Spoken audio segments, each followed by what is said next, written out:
doing. And now, be honest. How many of you automatically thought, I'm fine, without actually checking how you feel? That's exactly what I want to talk about today. My name is Lilia Abdul Qader, and I'm here to share an idea I like to call the happiness mask. Like everyone else, I put on my uniform, fix my hair, tie my shoes every morning. But there's one more thing I put on without even realizing it. I wear a smile. Not necessarily because I'm always happy, but because it's always expected. And then I started realizing something. Almost everyone does this. My parents, my teachers, even most adults. We say, I'm fine, even when sometimes we actually aren't. We laugh when we're tired. We pretend because explaining feels harder than smiling. It's like we're all walking around wearing invisible masks, happiness masks. And sometimes, under that mask, we're carrying something awfully heavy. I like to think of it as a backpack, one that contains rocks. Our anxieties, fears, tensions, and well, everything we keep to ourselves. Even though one rock may not seem heavy on its own, over time, they pile up. And that weight will start to affect how we talk, how we breathe, and how we live. That's where well-being comes in. Well-being isn't about feeling happy all the time. It's about how we function when we're not. It's about how we cope with stress, how we listen to our emotions, how we take care of ourselves before that weight becomes unbearable. In other words, the well-being determines whether that mask stays a choice or becomes a necessity. A close friend of mine wore that mask for too long. Even though everything inside of him was getting heavier, he continued to act as though nothing was wrong. Until one day, he reached a point where he couldn't pretend anymore. His breakdown wasn't loud or dramatic. It was the quiet kind, the scary kind, the kind where your mind and body finally say, enough. He had check-ins, hospital stays, and days when he was worn out from trying to look okay. Watching him go through that made me realize something very important. That happiness mask doesn't make pain disappear. It just hides it momentarily. And the longer we delay listening to ourselves, the louder our minds and bodies eventually have to speak. Now, I want you to imagine your well-being as a garden, but one that only exists under the smile you show the world. That mask may look neat and perfect from the outside, but beneath it, it still needs attention. Weeds will still grow, soil still dries out. Ignoring it doesn't stop the damage, but rather grows it. And taking off that mask doesn't mean ripping it off all at once. It starts with awareness.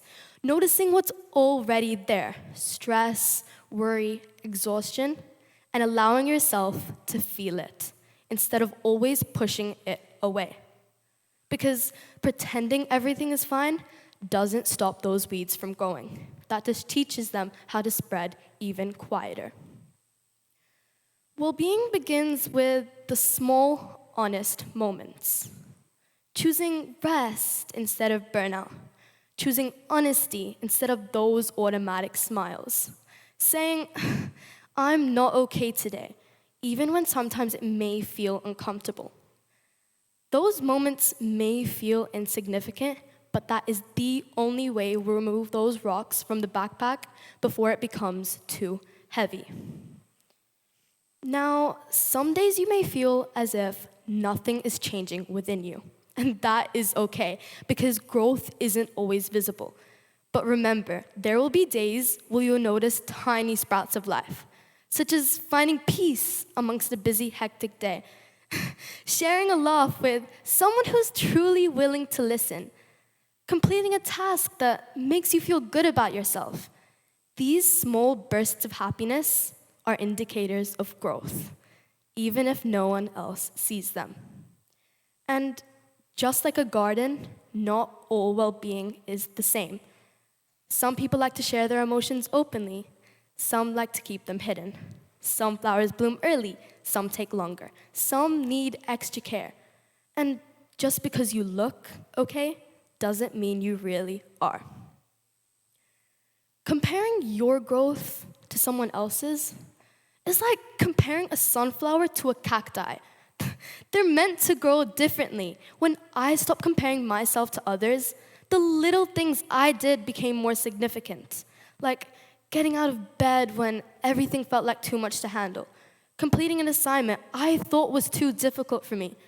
Taking a break instead of pushing myself over the limit. These weren't random actions, they were signs of well-being. And here's something powerful. Well-being doesn't exist in isolation. A study by Hill, Rand, and Nowak shows that positive emotions spread through social networks, meaning one person's well-being is closely connected to all of those around them. When you take off that happiness mask or gather the courage to say, I need help, you're not just caring for yourself, you're letting others feel safe to be able to do the same. And that's when the world becomes a little more gentle. That's something my friend taught me. He thought if he smiled brightly enough, people wouldn't see the stress or worry he was hiding. But pretending to bloom isn't the same as growing. Real well-being isn't a final destination. It's that daily choice to stop pretending. It's not about planting more seeds, but about clearing that space in your garden. Letting go of stress you don't need. Allowing yourself to rest. Setting boundaries. These small choices make room for real growth. And that's when life truly begins to flourish. Because sometimes all we need to do is just share that weight, to take off that happiness mask, even if it's just for a moment. That right there is real happiness. Not a mask, not perfection, but honesty.